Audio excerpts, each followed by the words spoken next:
on an all-new Dr. Phil. Is mom jealous? Do you think she really wants to break you guys up? Yes. Of her daughter's boyfriend? She tries to badmouth me all the time. I hate what he's doing to her. He has no job. This is not something any mother wants for their child. She literally says, I want you to find another man. I'm trying to make her realize that she's been brainwashed. When you lived in my house, I heard what you said to her. How'd you hear I put my ear right to the door.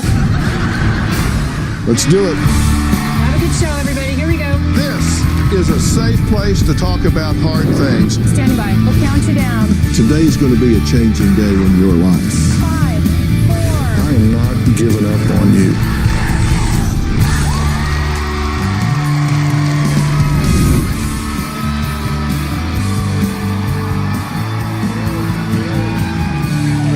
Thank you very much. Well, think about this. Spending time together, buying flowers, going to dinner and movies, daily visits, and talks with multiple calls and texts. These are things you might do with a spouse. But Stephanie says these are demands her mom, Cheryl, has been putting on her for years. It's so bad that her boyfriend, Michael, says Cheryl isn't a mother, she's a smother. But Cheryl thinks a daughter's loyalty should be to her mother and says since Michael came into the picture, fights have become a daily occurrence. Take a look. If you did like me, then you wouldn't spend all day telling her how you don't like me. You're calling him a loser. You're calling him a lowlife, be with another guy. Like, you, Mom. Well, Cheryl thinks Michael is a loser and her daughter is being brainwashed. But Stephanie says if her mother's obsessive, inappropriate behavior and lack of boundaries don't change, their relationship is over. My mom completely tries to run my life. She doesn't care about me being in relationships that aren't with her. My mom is even blaming my boyfriend, Michael, for me not spending all of my time with her. You're not married to him. Michael's not your husband. You don't belong there every day. That's not your family. My mom has me feeling guilty about doing anything without her in life. Anything. She's always leaving me the craziest voicemails. You need to communicate and talk to your mother. Show a little concern, okay? She texts me a billion times, and if I don't answer right away, then she'll punish me. She wants me to be married to my phone. I decided to turn off my cell phone. Now that I put my foot down, my mom's punishing me. From this point on, Stephanie, I'm done paying for your car payment. You be responsible for yourself if you don't care about your mother. She changed the locks because she didn't want me to come in after her 11 p.m. curfew. I'm 26 years old. Not 16, 26. So I've been sleeping in my car for the last few days. Living in my car absolutely sucks. All my life in my back seat, it's been just really, really scary. It's like humiliating.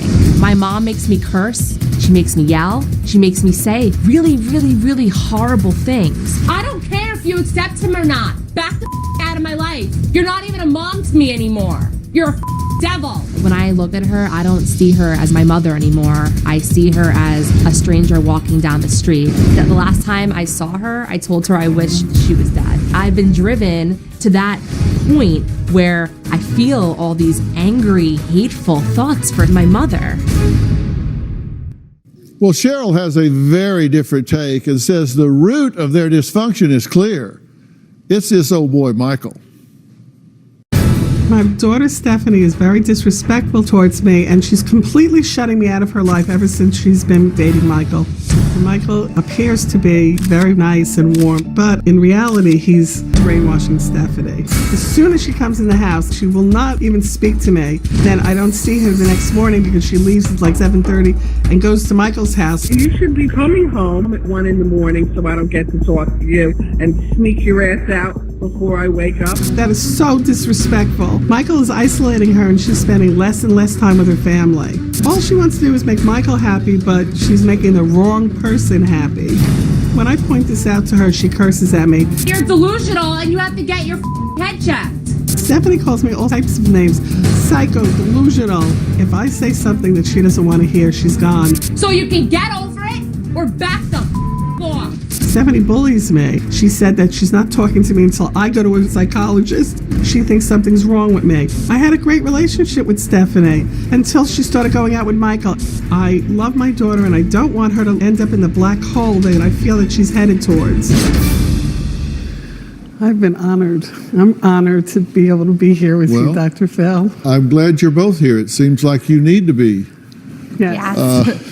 Why is this strife going on? You guys are yelling and screaming and cussing and threatening and all of that. Why are you doing that? And I'm like your wife. I don't raise my voice to my children. But you are yelling and screaming, right? Yes, I have been. Yes. So how's it working for you? It's I've tried all strategies and I don't know what to Well, do. how's this one working? Absolutely not working. Because I haven't stuck up for myself until recently. But I'm telling my mom that I'm not going to be married to my phone. I'm not going to deal with how she treats me. Do you think she's going to find someone that's primary in her life instead of you? Or is it always going to be you? No, I hope she finds somebody primary in her life so she can move forward with a healthy relationship. Well, you don't sound that way because you're guilt-inducing her, and everything you say is designed to. If you loved your mother, if you wanted to care about your mother, it's all if you cared about your mother. You're managing her with guilt. Well, I don't feel like I'm trying to guilt her. I'm trying to make her realize that she's absolutely turned herself inside out and has been brainwashed, because that's how it appears. Is she managing you with guilt? I feel guilty to be happy without her. Well, I made a list of things that you've said, and here they are. Okay. I just want what's best for her. I take my role as a mother very seriously. I have a good relationship with her until this boy. Michael doesn't have a Jewish mother. He doesn't understand how I am. It just goes on and on. Right, but it's not just me who feels that way about what's transpired in the last 18 months with Stephanie. It's every single person. They're not That here. makes me feel horrible because I feel like, oh, now I shouldn't go to family events because my entire family doesn't like me. But you don't go to family events. And then at the end of all this, you cap it off with you're a crappy daughter and you disgust me. Oh, I didn't say that. I love my daughter. You did. Yes, you did. I have it written down. Do you depend on her too much? No. No, I don't. Are you don't. jealous of Michael? I'm absolutely not jealous of Michael. Why would I be? Any good mother wants the best for their child, right? And they want to be able to communicate effectively, and they don't want their child to walk past them and pretend she's not sitting there. That's so disrespectful. Well, you said she's a crappy daughter. Is he a crappy boyfriend? Well, I believe in boys having jobs, taking girls out on dates, and paying for things, okay? That's what I believe in.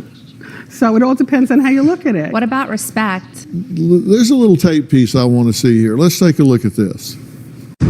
I had my first boyfriend I was absolutely in puppy love with. My mother thought that his family was anti-Semitic. So my mom got on the internet and pretended that she was another girl. She coaxed him into cheating on me, sending pictures. She'd send him sexy messages saying like, I love you, to try to lure him in.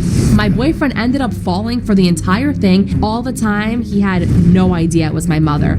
She saw me crying for days, even after I caught her and told her about it. Then she was like, but I did you a favor. So you were catfishing her boyfriend? No, I was. His Mindy? Who's Mindy? The boy she was seeing, his mother and father were telling me that they didn't want her seeing him anymore. So you pretended to be Mindy. So, okay, but let me just tell you. So he fell in love with you. No. Oh, she still talks, like she's like, oh, say hi to your ex for me. That's not true. Look, Look, no one, that she didn't tell you, right? And she didn't also tell you that, besides for that, there's many, many things. She was in high school. She jumped out of cars. She went on trains. I never jumped out of a car. Yes, We did. just talked about in dialectical Okay, well, y'all behavioral. decide what ammunition you want to use. We'll take went a on- break. We're going to meet the man who Cheryl says is brainwashing her daughter, and then they can shoot at each other, I guess. I don't know wanna what we're really going to do. fight We'll be this. right back. I'm not here to fight.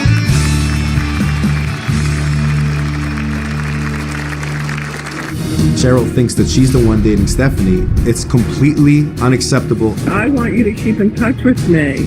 Cheryl is not a mother, she's a smother. Cheryl is like a parasite and sucks the life out of Stephanie. And later, She thinks that I'm brainwashing her and that I'm trying to take her away. When you lived in my house for 5 months, I heard what you said to her. How'd you hear I it? put my ear right to the door. She was downstairs.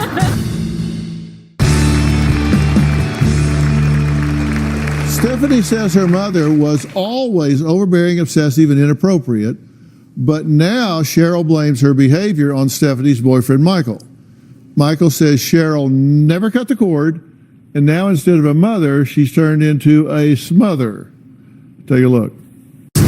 In the very beginning, Stephanie told me that her mother was a bit nutty, and to make sure that I was prepared for her being very invasive, I just thought, well, maybe she's just a little bit of an overbearing mother. Then I realized that Cheryl thinks that she's the one dating Stephanie, and that's where the problem comes in. It's completely unacceptable and unhealthy. Cheryl feels that she has to constantly be in control and involved with every aspect of Stephanie's life. Cheryl gets offended if she does anything without her. That includes any conversations with my family. Michael's not your husband. You don't belong there every day. That's not your family. Cheryl is not a mother, she's a smother. Cheryl leaves voicemail after voicemail. Stephanie, I feel like I'm always trying to reach out to you. I want to have a relationship with my daughter. It's like as if Cheryl doesn't have a life of her own, so she is like a parasite and sucks the life out of Stephanie. I want you to keep in touch with me and be aware of the fact that you have a handicapped mother. Cheryl has no regard for Stephanie's private time, and she hates the word boundary. If Stephanie is doing anything without Cheryl's knowledge, she finds it disgusting. It's so disgusting what you do. Cheryl feels threatened by me, and she tries to badmouth me all the time. You, Stephanie, should not be the one paying for both of you. She won't let Stephanie just be in the moment, be in love. I just want Stephanie to be happy. Okay, Michael, thank you for joining us. Thank you. He's a very nice boy. When I met him, very nice boy, very outgoing, great interpersonal skills. And then I saw all the alcohol that he's drinking while he's with her. Then they crashed my car. Do you think he's a drunk? I think he's an alcoholic, yes. Yeah. And do you think that's dangerous? I think it's extremely dangerous, and I'm worried about her all the time. As a result, that's part of it. Do you have a drinking problem? No, sir. Good to hear. Do you think he has a drinking problem? No, not anymore. I think he was abusing alcohol in the beginning of our relationship. How long have y'all been seeing each other? A little over a year and a half. Is this a serious relationship? Yes. Very. Do you plan to get married someday? Absolutely. Children? Yes. That's The whole like nine. one of the main things. Have you been married before? No, sir. You? No. Okay. So are you engaged? No. Has he asked you? No. What are you, chicken? I mean, no pressure. No pressure. Does this worry you in asking her? Absolutely. This is, Because you'll marry your mother too, you think, huh? yes. She told me from the very beginning, like the first week of us maybe dating, to watch out for her mom and to be aware that she might be very involved, very intrusive. And, you know, it's always different when you hear something than when you actually see it. And I began to see it pretty early on, and it's just progressively gotten worse. I don't want to feel like I'm dating you and her. I just want to feel like I'm dating her. But And is his being involved here at your expense? Now, come on, let's be honest with each other. You can't, wait a minute, before you answer, you're a real smart lady, and you know a socially desirable answer, and then you know a real answer. If I ask you a question like that, the socially desirable answer is, oh, no, not at all. But the true answer might be, yeah, he kind of takes her away from me. I'm just curious what you really think. I really think that 2 weeks after she came back from the city, she was going to go to NYU for social work. She moved out and went back and found an apartment to go to LIU for, a different, special ed. She met him from a friend, and within a week, maybe two the very most, he moved into her apartment, doesn't pay a penny. I didn't know about it.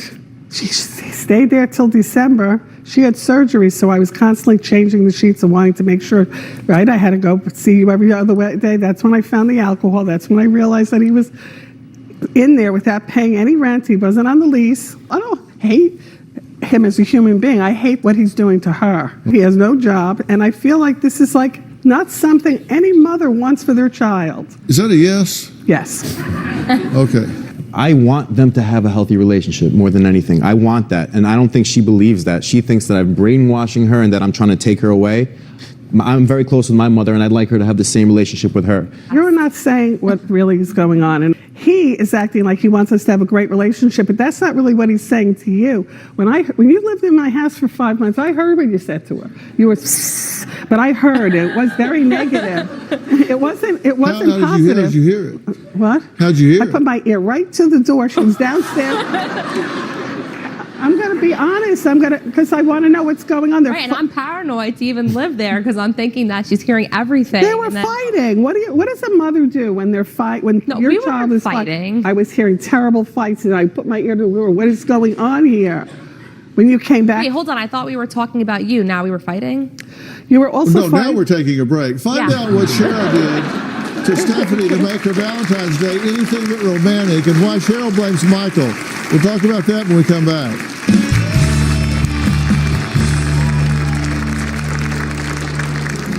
Michael was driving my car when we got into an accident. She lied to the police and told them that she was the one driving. I didn't want to see him go into jail for another alcohol-related issue. I've been to several doctors, and they have told me that I am not an alcoholic. On Valentine's Day, we had an explosive fight, the three of us. Michael got very, very angry at me and actually raised his voice, which he never does. I realized that he didn't get her anything. There was no Hallmark card or no balloons. There was no perfume or roses. Michael made me the most beautiful CD. I was so happy. It was the best Valentine's Day ever. I felt like that was nice that he is singing love songs, but at least one rose from a gas station would have made me happy. Now, these two women went head to head. Cheryl says she has some very valid concerns about Michael's bad influence on her daughter. But Stephanie and Michael say she's making a mountain out of a molehill. Take a look. I think that Michael is an alcoholic. When I started addressing the alcohol situation with Stephanie, that's when Michael stopped talking to me. You know it's bad for him to drink, so why do you do it? It's bad for anybody to drink. My mom uses Michael's past alcohol abuse as a reason I shouldn't get upset with any horrible, disgusting things that she says about him. Cheryl's biggest complaint is that I'm an alcoholic and that I've been in rehab before, which I have. I used to escape to drink. I've been to several doctors, and they have told me that I am not an alcoholic. She'll tell me that alcoholism is an illness. He'll never recover from it. Stephanie's putting herself in a bad situation dating an alcoholic. Michael crashed the car that I bought her last summer. Both of them went to a restaurant. Stephanie told him she was too drunk to drive, so he said, "I'm fine." Michael was driving my car when we got into an accident. She lied to the police and told them that she was the one driving. I took the blame.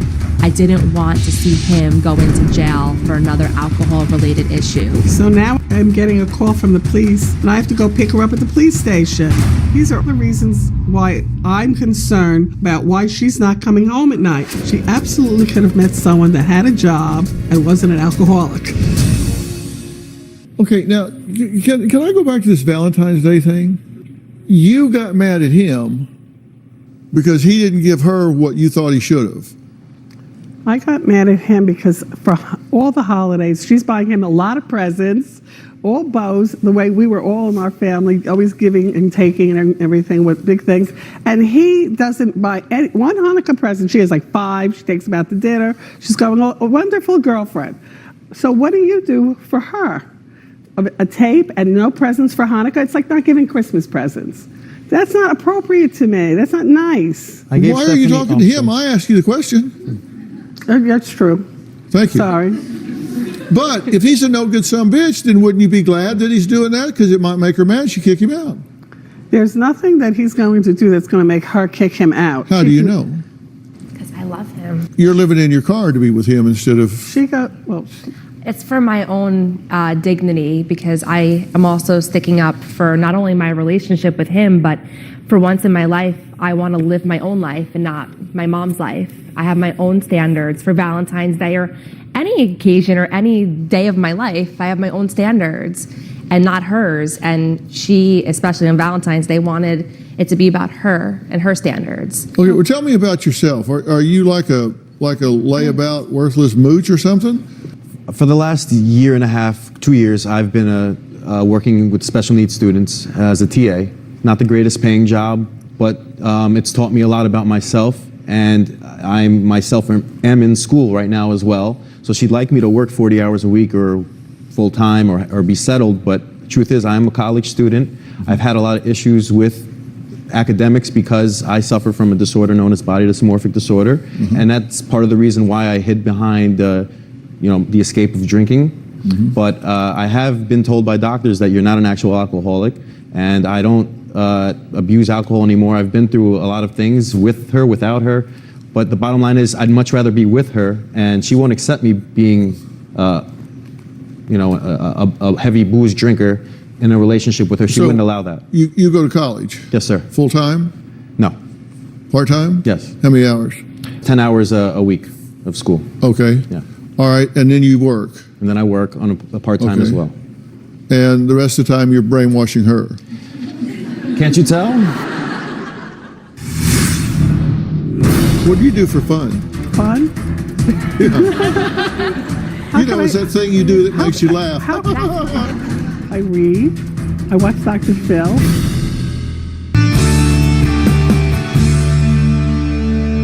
How you get along with your mother? Very well. How you get along with your dad? Not great, but not great over the years, but much better now. Okay. Yes. And so you suffer from body dysmorphia? Yes, sir. And what do you focus on in your body dysmorphia? Does it float around, or do you pick something? It floats around. It floats around. What's started with acne, but then I went away, and just all sorts of things. It floats around, but it's not something. I went through CBT, cognitive behavioral therapy. I'm on medication. And when you two have disagreements, how do you express that? Do you yell and scream? No. What was she hearing when she had her ear to your door? Well, if that happened in the beginning of our relationship, maybe we would have an argument, but there was very seldom because we have very do you yell and scream? Because I hear you telling your mother to go perform sex acts on herself. She definitely brings out the worst in me. I am predisposed to have a temper problem because, I believe it's genetic in a way, and my father is like that. Not me. My ex-husband. Not me. My ex-husband. Do you have a husband now? Yes. And how do you get along with him? Right. Does he do what you tell him? He gets me and I get him. So that's why we do what each other tells us, not just what I tell him. But I just want to say. She is so verbally abusive to him. What do you do for fun? He was fun. It's that thing you do that makes you laugh. How can I? No, what do you do for fun? Can I make a comment about this, what you're asking? You can answer my question. What do you do for fun? I read. I watch Dr. Phil. I watched him for 15 years. Yeah, okay. A lot of Dr. Phil Ray and Oprah before you. And on Tuesdays you'd come in. So I love your wife. Yeah. Like you're looking back. Yeah, there's Robin. Wave, Robin. I think she's very nurturing, and she's making me out to be something that's not how I am. Okay, so you read and watch Dr. Phil. What else do you do for fun? And I dance. You dance? And I love to swim. And I'm going to try. What about the movies? Every Saturday I go to the movies. Oh yeah. What do you two do for fun together? We used to before she went out with him. We used to dance. Well, even she's a great teacher. Remember when it was Melissa's bar mitzvah? You told me I couldn't remember what I had to say. We got her nails done, and we got at times, and we used to get her hair done together. We used to go swimming. All right. And all the wonderful things. Do you ever see them interacting in a healthy way? Very rarely, very seldomly. I think that she's made a lot of effort in the past, not necessarily in the last month or so, but in the past, since I've known her and been in a relationship with her, to try to have a healthy standing relationship with her mother. And a lot of times Cheryl will say, oh, let's just start over, start from scratch. That's a very common phrase that she uses, start from scratch, start over, start anew. But it never really lasts very long before it goes right back down to, the yelling and arguing. Okay, so you're currently living in your car. Yes, and at times I am living, which his parents don't know, in his room in their house, and I don't feel like that's respectful. They know it now. Yeah. Yes. All right, what phrase does Stephanie use to describe her relationship with her mom that Cheryl hates? We'll talk about that when we come back.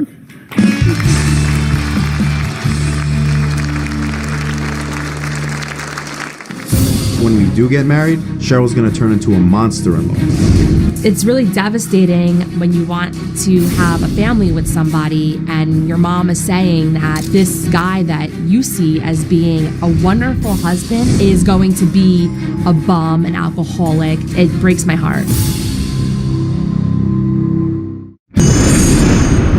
I'm somebody that researches everything. I typed in mom, overbearing, daughter in relationship. I ended up finding something called emotional incest. I thought it was really disgusting. Emotional incest doesn't apply to me. It's when your parent tries to make you their husband or wife. And it's not in a sexual way, it's emotional way. You should feel guilty if you sway and are devoted to anyone else. Cheryl wrote it off completely as being ludicrous and said that the author himself must have had some issues with his mother. The person that wrote the book is absolutely wrong. Well, that was Stephanie saying that her mother Cheryl's lack of boundaries is emotional incest. Cheryl says Stephanie could not be more wrong, and they had a great relationship until she met Michael, who she says is preying on her daughter. Take a look. Michael and I have talked about marriage. I think that Michael is using Stephanie, and he's also telling himself how much in love he is with her, but he can't move forward into the future with her. I believe that when we do get married, Cheryl's gonna turn into a monster-in-law. We have to make sure that everything's aligned before we have a family. We have to make sure for our future children. She's living in a fantasy world with him. Things would be even worse than they are now because Cheryl would really have to fight for her place. Having kids would be a total disaster if things continue the way they are now. It's really devastating when you want to have a family with somebody and your mom is saying that this guy that you see as being a wonderful husband and a phenomenal father one day is going to be a bum, an alcoholic. It breaks my heart. Okay, well, first off, this emotional incest, I don't know. I'm not much on labels. You're certainly getting in each other's way. If you could script me from this point forward in the show, what would you have me tell them? When you're living in somebody else's house and you're sleeping there, you have to follow the boundaries in which they say to you. Okay, that's communicating while they're sitting on a couch if you're coming in and going down, Right. as opposed to acting like no one's sitting on the couch. Okay, that's the first thing you'd have me tell them. Communication is very, very important to Okay. me. Number two, just one text. I'll be home at 2, I'll be home at 3, just so I know and I don't wonder. But now she's not coming home at all, so. Okay. So you want her to communicate with you when she's there and then check in when she's not.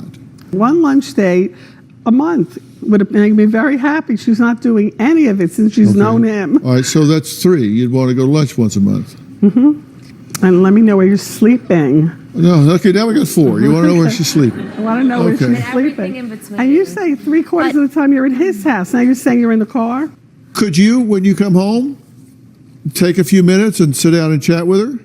Talking to her consists of her asking me a question and then whatever answer I give is horrible. Now, if you gave her those 4 things, we wrote those things down, and everybody signed those things, and you did those 4, and then she complained, she's going to look pretty silly in front of me. I did that already. No, I'm not asking about history. I'm asking about now. The past is over. The Okay. future hasn't happened yet. The only time is right now. Don't be a yeah, but person. I hate the yeah, but people. Say, do this. Yeah, but. Do this. Well, yeah, but. Hell, you got to be willing to try something. Okay.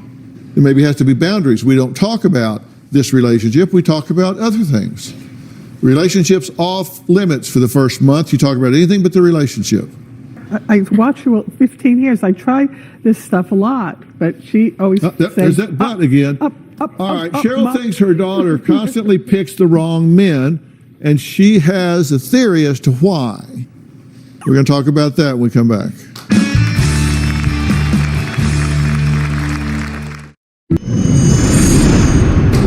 My self-esteem my whole life has been horrible. She was over 315 pounds in high school. That's where the low self-esteem comes from.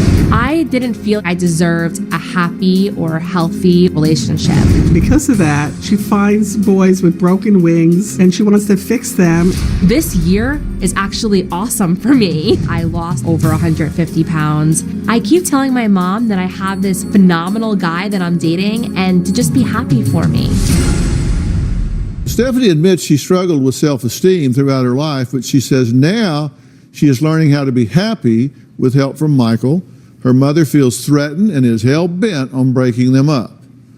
Now, do you think she really wants to break you guys up? Yes. She literally says, I want you to find another man from the beginning and still over a year and a half later. That's very direct. That's not true. All right, Stephanie says she tried to go to therapy with Cheryl.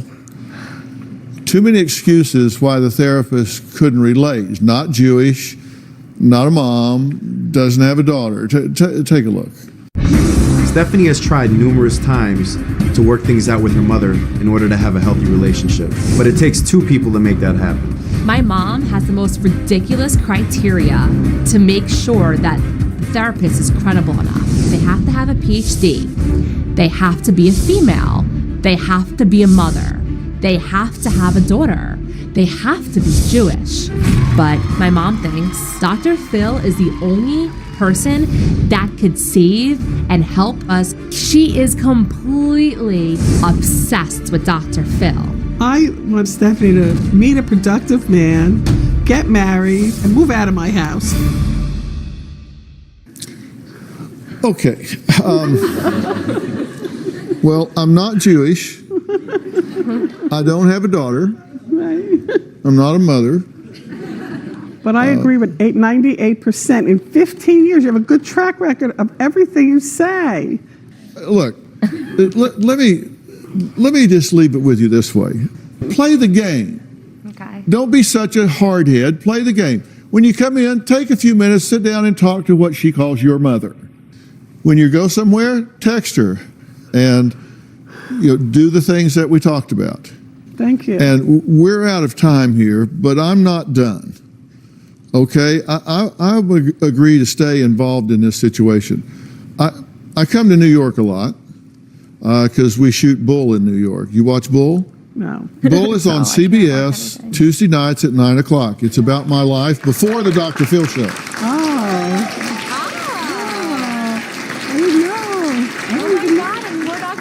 Do y'all watch Bull? Okay, there you go. It's about my life when I had a real job. So I'm in New York a lot. I'm going to come see you people. Wow. I may just drop in. You may look in the back seat of your car and there I am. Who knows? I will see you again and we'll work on this further. Cheryl says she likes Robin just as much as she does me. Well, Robin is coming up next when we meet a mom with a bizarre ritual that may be doing more harm than she realizes. We'll meet her next. All right. My next guest, Opal, wants to look her best and wow the crowd at an upcoming singing performance, as well as family and friends at her daughter's high school graduation. But is she sabotaging herself with a really unconventional and peculiar ritual that she's doing every day? I think so. Take a look.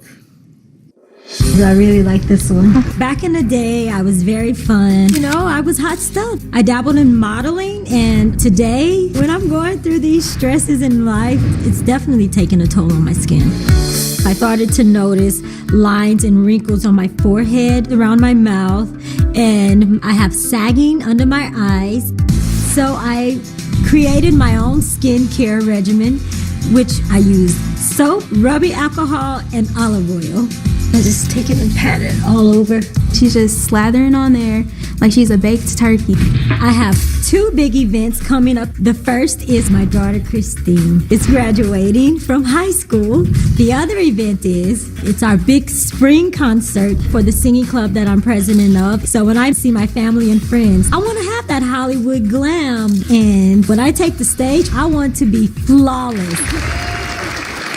I have to say, that's unbelievable that you're using rubbing alcohol and olive oil and that harsh soap. Oh my gosh, it's scary. Even I know better than that. That's not good at all. And actually, Opal, you are the very reason that I partnered with Dr. Jessica Wu, a very highly acclaimed dermatologist, to launch my newest skincare line. Because each product was created with the highest level of active ingredients on the market, and none of them have a mixture of alcohol and olive oil. How did you decide to put that on your face? Well, to be honest, Dr. Phil and Robin, I had no idea what to do about my face. So I used the bar soap. It was convenient. And then the rubbing alcohol, like it would take all the dirt away. And then the olive oil was my moisturizer. Yeah. So, Christine, what do you think of your mom's routine? I think it's ridiculous. Even I know not to use those things on my face. Please help my mom. Okay, so Opal, you are going to love what I have created in your honor. It's the SOS Ultimate Cleansing Trio. So I think it's time to save Opal's skin. SOS. So this trio includes Foaming Joy, a sulfate-free and a potent antioxidant to gently, very gently cleanse while leaving your skin very smooth, soft, and ready for the day. I have to interrupt for a moment here. I'm so proud to tell you, not only do women everywhere love Robin's Foaming Joy, but it was recently named Oprah Magazine's 2017 Spring Beauty Award winner, which is huge. And I am so happy and so proud that Foaming Joy had actually won the award, and I could not stop jumping for joy. So Opal, next in your cleansing routine, you are going to need an exfoliating scrub. I actually have two in my line, Polish to Perfection and Twinkle Twinkle, You're a Star. For you, I recommend using Polish to Perfection. It is gentle enough to be used every night, which is exactly what you need after using all that alcohol on your skin. Yes. And finally, because your skin could use a lot of tender loving care, you need to finish with a revitalizing serum. And I call it, face it, you look amazing.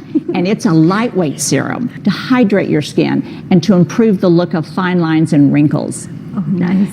So Opal, promise me no more harsh bar of soap, rubbing alcohol, or olive oil on your face. I promise. Yay.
Dr. Phil.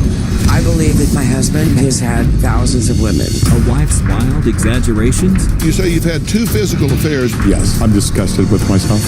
Sorry, that doesn't come across. Or a husband's decade of deceit. It's not easy making love to somebody that doesn't give back. You created the problem, so you can get off your self-righteous high horse. I'm saying what you should be saying. Let's do it. Have a good show, everybody. Here we go. I hate to see people suffering, and you've hurt long enough. Stand by, Dr. Phil. I'm going to get you the help that you need. 5, 4. This is going to be a changing day in your life.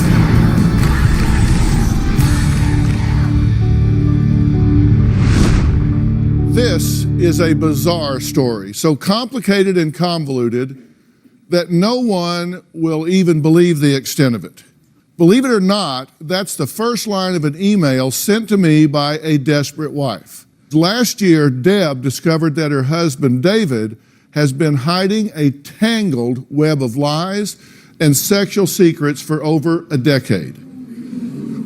She now believes that he has cheated on her at least 1,000 times. Take a look. I believe that David, my husband, has had sex with literally thousands of women. I looked at our phone bill and was quite shocked to see 300 texts a day between him and other women. I decided to take the numbers and call these women. The women told me that he had confessed that he loved them. I found numerous pictures and videos passing between him and women of a sexual nature. He was looking through the Craigslist ads for people to hook up with locally. When I asked him, he denied it, and he blamed it all on hacking. He was using Google Translator for private sex chats with women from other countries. How could I possibly ever compete with that? The women of the world and the fantasy sex. I found hookup sites, single sites, cheating sites. Several conversations were reminiscing how good the sex was. I found conversations where they were actually having sex over the computer.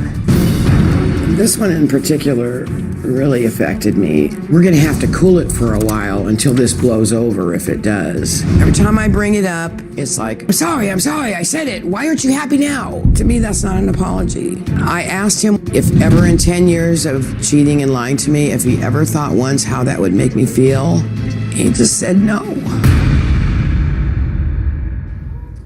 But all of that was just the tip of the iceberg compared to what Deb says she discovered on a secret flash drive that David kept on him at all times. One morning, David couldn't find his flash drive, got frantic and red in the face and was sweating. So he left for work. I went looking and found it. I plugged it into the computer and was shocked to see what I saw. A huge file, huger than huge. And it contained photos, videos, social contacts, email addresses, computer manipulations. They were encrypted. I knew exactly what the files were. He had been saving, collecting, modifying, adding to this huge file since 1996, and there he was in 2014 carrying it in his pocket.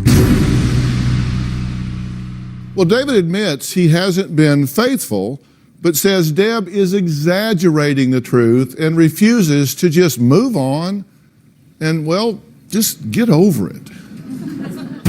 The cheating started 7 years ago when I was introduced to Facebook. I found it to be an immense world out there. I would get friend requests from women that I didn't even know. In my mind, I saw absolutely nothing wrong with friending them, so I did. Women would say things to me that any guy would want to hear. You're good looking, your eyes are nice, wow, nice body, do you work out? And then there would be a lot of sexting. The conversations, they'd get pretty heated. I would send pictures to them via text message. Kind of like the Brett Favre, Representative Wiener photographs. I was telling myself in my mind, this was keeping us from arguing. In some ways, it actually made my marriage better. I probably talked to 15 women on a daily basis. I did have 2 physical relationships, 2 different women at the same time for 9 to 10 months. Part of what made all this easy is that my wife had 100% trust in me. So what would make her think I was lying. I came home one day and one of the text messages actually saved to the computer. I tried to lie my way out of it. I found out that my wife was a lot smarter than I thought. I actually believed that if you deleted something from the computer, it was gone. Silly me. Since the time she found out, I stopped cold turkey. I have deleted everything. She tends to not believe a word I'm saying right now. There are times when I think to myself, okay, it's been a year, let's move on. I'm not cheating on my wife right now. You said he's cheated with thousands of women. I believe that. And what do you think about all this that she's found out here? I'm disgusted with myself.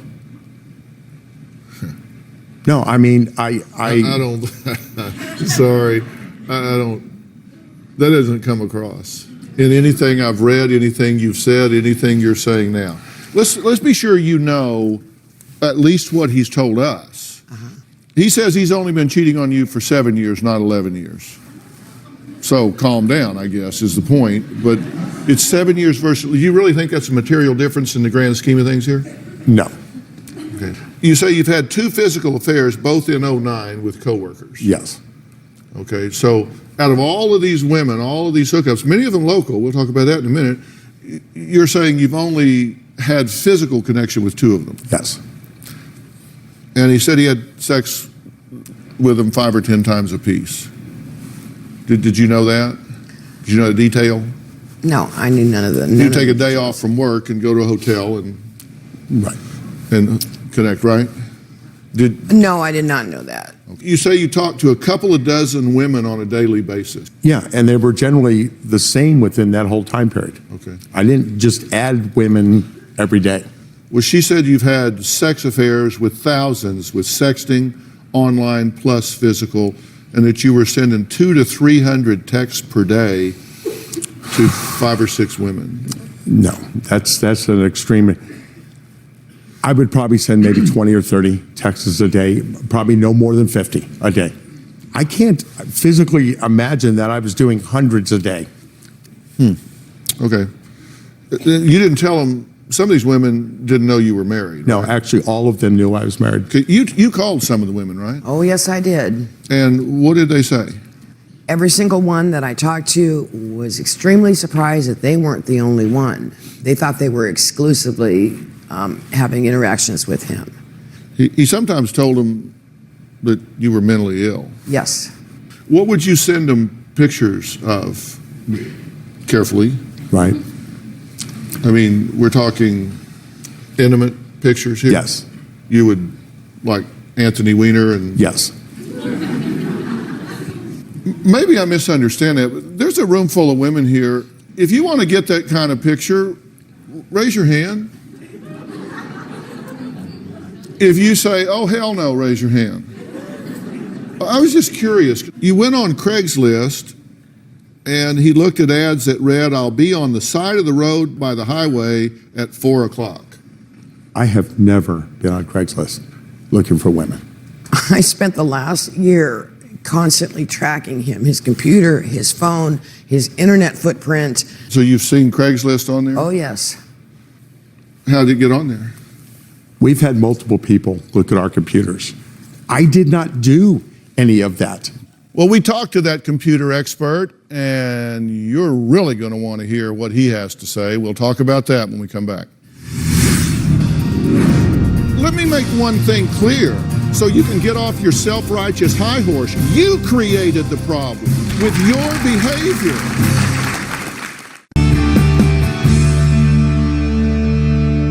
Well, after 11 years of lies and deceit, my guest Deb uncovered a double life that she says her husband David has been hiding. A double life she says is filled with intimate and sexual relationships with thousands of women all over the world. But there is one relationship David admitted to in his initial interview with producers that has me wondering if David is walking a very different, very fine line.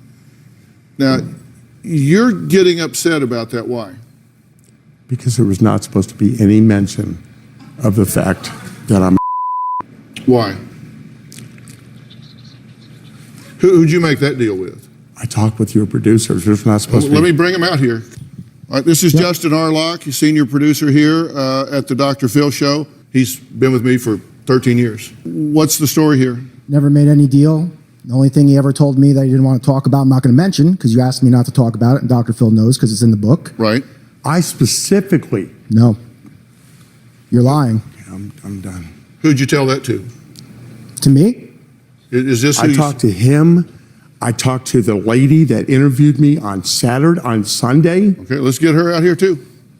Lindy, did you talk to him? I did. Did you make a deal to not talk about him being a It teacher? wasn't Lindy that interviewed me at the house on Sunday. We got the rest of them coming. Okay, Nina? Yes. This is Nina. She's been here forever as well. Did you make a deal with him not to talk about this? No, we didn't make a deal. Did he request a deal? No. And about being We got ambushed. Nina, Lindy, and Justin here. They think it's funny. They think it's funny. Hey, hang on just a minute. Let me make one thing clear so you can get off your self-righteous high horse. You created the problem with your behavior. She didn't create the problem. He didn't create the problem. She didn't create the problem. She didn't create the problem. I didn't create the problem. You created the problem. I understand that. But don't think that glare you're giving her and this bully attitude that you've got affects me in the least, because it does not. I understand. Say something. My God, you've been putting up with this for this long. You're sitting there like a bump on a log. I mean, I'm saying what you should be saying. I know that. Well, his apologies up until now have been, all right, I'm sorry. Why aren't you over it yet? This whole time it's been continually my problem, my fault. If you hadn't have done this, if you hadn't have done that, I wouldn't have had a reason. Why aren't you over it yet? As if it's no big deal. I'm sorry, but this is all a big deal for me, and it has been for this last year, and it's taken over my life.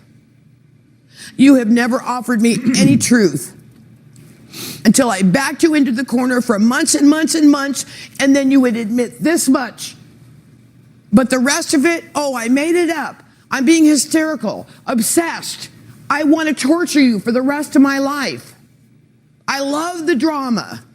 Oh yeah, I love the last year that we've lived together and what it's entailed of.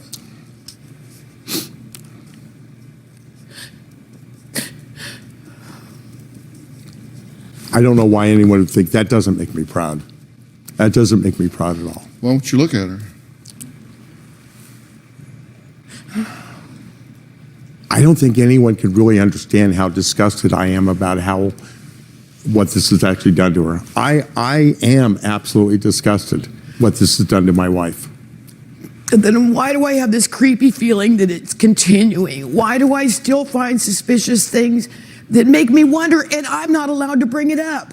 I found that new account you swore up and down you didn't have, but yet there was your name, your birth date, your picture, your preferences all set up on July 5th, 2013. You told me that was a hacker, and that's an impossibility. You're asking me, you're telling me that I'm stupid to believe what you're saying to me when you've continually lied to me over the years, over and over and over again. And I'm not supposed to believe what I see on paper that tells me otherwise. I know that you've offered I call this it the before. Twilight Zone theory. I would actually take a polygraph to tell you that since this all came out in February, I have literally stopped cold turkey.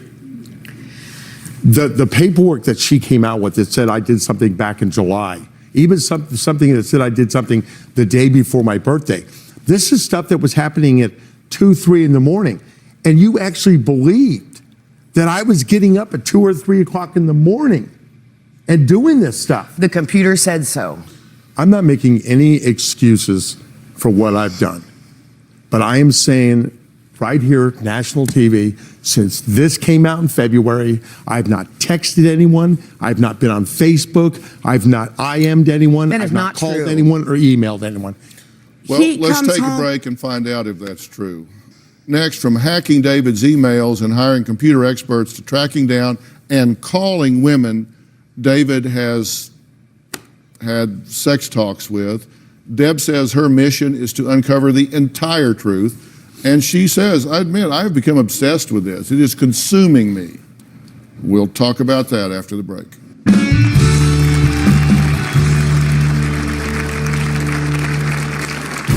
My wife believes there's stuff that I haven't told her yet. She thinks I still have all these accounts open. I have nothing open. I know he's hiding something. Looking back now, I think that David would bring home women that he was having sex with to meet me. One time he brought home a girl. He said, she's my friend, I'm her mentor, and later I found out that he was having sex with her. I feel like a huge fool. Well, Deb says she thought her marriage was perfect, but one accidental click on her home computer uncovered the world of sex and lies her husband David had been hiding for 11 years. She says, no, it was only 7. Now, Deb says she is consumed with tracking down evidence to prove David is lying and still being unfaithful. Take a look at this and we'll talk. Trying to keep track of David has really taken over my life. I have become obsessed. I have signed up to several dating sites using a different name. Ironically, every single one I went to, I found him on. I made fake profiles so that I could keep track of him. There are multiple pictures and files and videos on his phone with a lock that he says the phone company put that on there. She believes there's stuff that I haven't told her yet. She thinks I still have all these accounts open. I have nothing open. I hired a computer man to come to the house and look at the computer. He confirmed my thoughts. I know he's hiding something. I found another Facebook account with his name, his birth date, his profile, his preferences. She believes that I've actually tried to open Facebook accounts in my name. Now, come on, if I do it, I'm definitely not going to be stupid enough to do it in my name again. It's extremely frustrating. I'm trying to move forward. I just don't want to be constantly accused and constantly being told everything I've done wrong. I fear that the last 10 years of my life have been a total joke and a lie. Well, we actually have a statement from the computer expert because we've talked to him, and he says, quote, "This computer was not hacked. In this case, the public IP address on this client's internet connection is not registered to the customer. Rather, it is registered to the internet provider. So a hacker would have to search every customer that internet provider had to find this client. In essence, knocking on a whole lot of virtual doors before hitting pay dirt. Also, this would leave a footprint, which was not the case here. In that search, it says that you are still communicating with women. From the IT computer expert, July 15th, 2013, said the desktop PC in question shows a record of multiple occurrences of multiple communications utilizing various forms of social media, such as, but not limited to, social networks, Facebook, Twitter, Skype, YouTube, social and MySpace, Windows Live, home group file sharing, which goes on and on and on. So, are they just wrong? Yeah, they're wrong. Now, I want to know. I mean, are they wrong? How do you know they're wrong? Because you didn't do it? I haven't done it. Mm-hmm. I'm telling you right now, put me on a polygraph. You are so confident in yourself, you think you can actually pass a lie detector test. I'm telling you, I have not done any of that. You come home on Mother's Day after crashing the old computer, which I was happy to have it out of the house. You come home on Mother's Day several months later. Happy Mother's Day, I bought you a computer. Who told you I wanted a computer? You bought it for yourself because that very night you were up all hours of the night according to the event tracking. You set it up. You called the computer me. You put my name as the name of the computer so that you could do your crap on it. What about the other computer tech? He gave us no report, did he? Do you have a report from him? I don't have a report for him. He didn't give us a report because, like the therapist said, he covered your ass. Dr. Phil, I'm telling you, do a polygraph, do whatever you want to do. I am not a pathological liar. I am not psychotic. I have not done any of this since this came out. And this is where the problem comes. I'm not doing it. Well, let's take a break. Deb says her husband's affairs are symptoms of selfish and narcissistic personality that has left him unable to perform as a normal husband, that he's not interested in her now.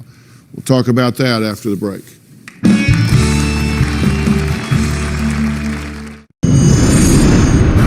I feel like when we do try to have sex together that David's unable to. I think he's desensitized himself to having sex with one woman. When I asked him to give me some emotional intimacy, what I got instead was a sexual request for something so disgusting to me. I felt very disrespected and hurt. I feel like my husband's incapable of intimacy. It's easier to have random sex. David is a narcissist. I believe that's the reason why he seeks out these women, because they validate him as a man. What's your response to her opinion?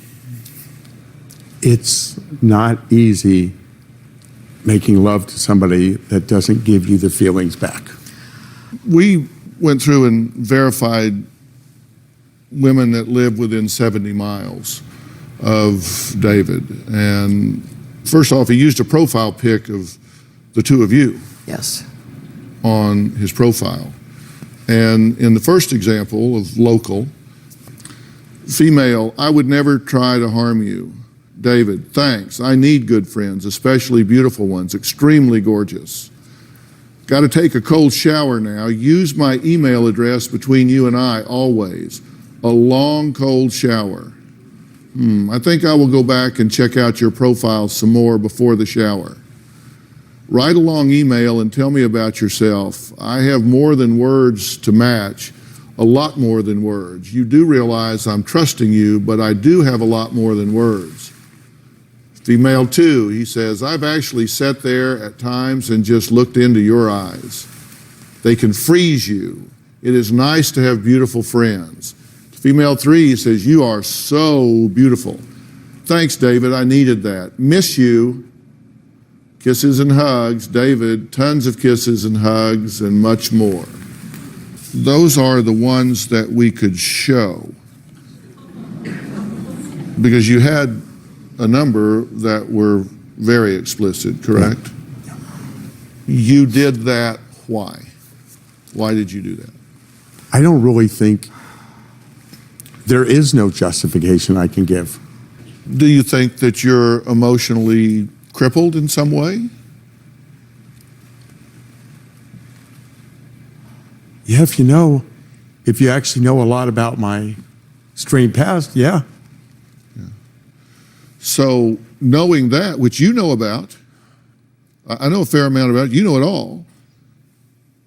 It's odd to me that it wouldn't occur to you, rather than blaming her for what she's not doing and not giving me, maybe I need to look at myself and ascertain whether or not I'm failing to elicit these things from someone else.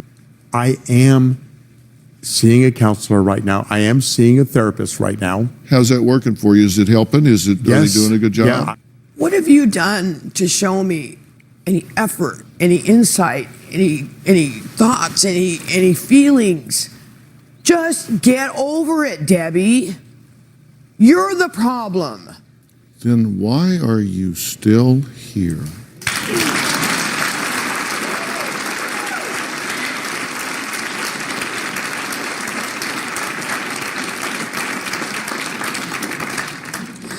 We're going to find out also why she is petrified to leave her husband. We're right back.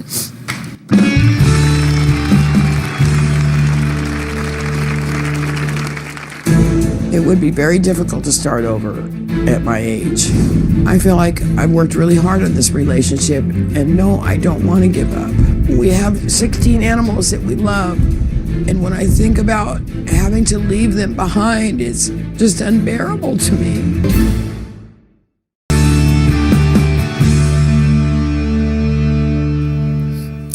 Now, before the break, I asked Deb why she is still here. You want your house and your animals. No, that's not it. Well, even if that is it, why would you not kick his ass to the curb instead of you leaving, if that's the case? I don't have the income to keep it up, number one. How old are you? 58. You know, we're pretty close. And our lives aren't getting longer. They're getting shorter. There's more behind than ahead. And there comes a point where you've got to say, look, I've got to do what it takes to preserve myself, to be healthy, to be happy. I've said a million times, I would rather be happy alone than sick with somebody else.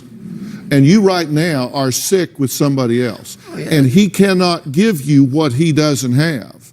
I can't diagnose him sitting here, whether he's narcissistic, has an antisocial personality, a liar, you know, whatever. I mean, you can make up your own decision, but what you know is he's not showing you any genuine remorse. He says, I'm disgusted at what I've done. And that may be the extent of his emotional range, that it's either hedonism, do what makes me feel good in the moment, or be hostile and angry. Because you've been hostile and angry since you got out here. Before you got pissed off about what you didn't want in the show, you've been hostile and angry since the minute you walked up. You're telling her, get over it. This is inconvenient for me, for you to continue to be wounded by my actions. I don't know what to do to make her understand this will never happen again. I will get whatever help I need. I don't know where to go, and I don't know what to do. This is why I've watched your show for years. And we were sitting there one day, and I told her, I said, that's the man I want to meet. She said she wrote you that night. Well, let me tell you what the bottom line is that I think needs to go on your to-do list. You tend to manage people by intimidation. You're a little bit of a jerk in the way you behave towards her. And so no, she's not going to run and jump in your arms. Look, intimacy involves trust and surrender. And she ain't about to surrender to you because she doesn't trust you. I'd start looking for the door. I'd start figuring a way. I would start figuring a way to save myself mentally and emotionally, because your self-esteem is on the floor. Your self-worth is on the floor. You deserve better than you're getting. Stand up and command respect. And you can't do that if you don't get some help. And I will get you some help with that. I will get you some very specific help with finding yourself again. Next, she spends every day desperately searching online, obsessed with finding a diagnosis for life-threatening diseases and terminal illnesses she knows she doesn't have. We'll meet her after the break. I wake up every day with anxiety about the thought of being ill. I don't discuss this with anyone because I don't want people to think that girl is a lunatic, because I'm not.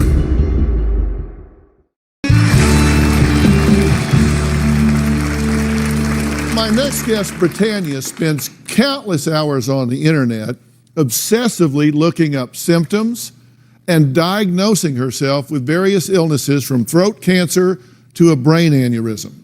Now, she's convinced herself that she has had every disorder in the book, including MS, liver disease, and a heart attack, yet has never gone to a doctor for diagnosis. Take a look. I wake up every day with anxiety about the thought of being ill. I don't ever feel like I'm fine. I always feel like there's gonna be something wrong with me. I always think to myself, is today your last day? If I'm having symptoms, I'll go on the internet, through my phone, my laptop. I mean, I can spend an hour to 2 hours looking it up. It's always at my fingertips, so I look it up anytime I have spare time. I've been stopped in traffic and looked through my phone just to get a quick question in. 2 weeks ago, I itched my neck and then I felt something. I was definitely sure it was throat cancer. I looked a lump on side of neck. The other morning I woke up, these 3 fingers were all like numb and tingly. I panicked. I told my fiance, this is a heart attack, and he's like, I doubt you're gonna have a heart attack. Then I thought, that's symptoms of MS. I also self-diagnosed myself with brain aneurysm, brain cancer, breast cancer, liver and kidney damage, tonsil cancer, gum cancer. Everything that's around this area has probably had cancer in my head at one point or another. I can't tell if it's just the anxiety that's making it worse or if the actual symptoms getting worse. I don't discuss this with anyone because I don't want people to think that girl is a lunatic, because I'm not. Well, I have some good news. Okay. You're not a lunatic. Awesome. That's good to know. You're not crazy. You don't have some kind of psychosis. But what do you think when you see all of that on tape? You're kind of watching your life encapsulated. What do you think? It's ridiculous, honestly. I can't even believe that I'm actually saying that because I'm not sick. But when I'm by myself and stressed out, that's when it seems real. Okay, so do you consider yourself highly suggestible? Absolutely. I can buy into that. If anything new comes out, and like the flu season is coming around, and if it's worse and I hear on the news all the symptoms and it's really bad this year, then I'm like, oh my God, and I start being afraid of the symptoms where I think sometimes I actually have the symptoms. Here are the things that you've diagnosed yourself with. Brain cancer, throat cancer, oral cancer, Hodgkin's lymphoma, kidney failure, liver failure, multiple sclerosis, brain tumor aneurysm, heart attack, ulcer, breast cancer, and gum cancer.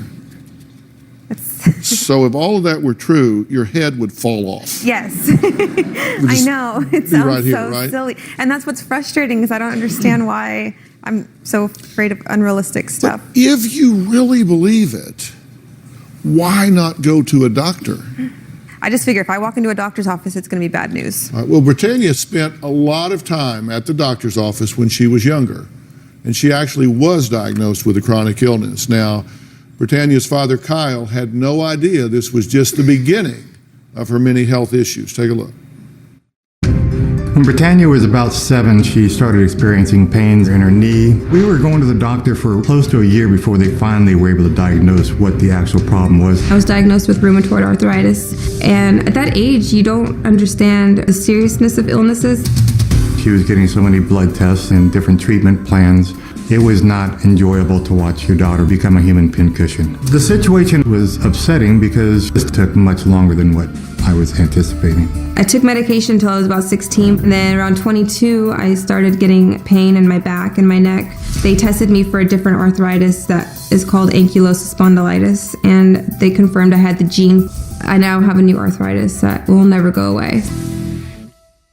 Well, I wanted some reinforcement. So joining us to talk about people that experience what Britannia has, who fall into the trap of this internet-fueled hypochondria, also called cyberchondria, is our really good friend, Dr. Frida Lewis Hall. She's the Chief Medical Officer of Pfizer. So please welcome Dr. Frida. Okay. So you've been listening.